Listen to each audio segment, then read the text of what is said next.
Exercise చెయ్య దోమడ పిల్ల. స్నానం చేయకుండా గుడికి వెళ్ళావా? ఇంట్లో పెట్టు. పో తీసుకెళ్ళి ఇంట్లో పెట్టేళ్ళు.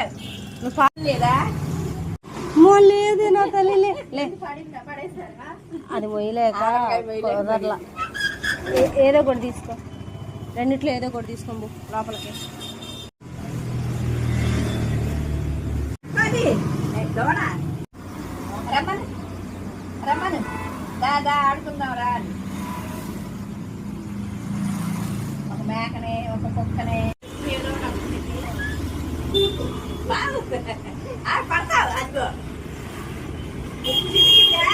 నానమ్మకి మీ దగ్గరికి నానమ్మ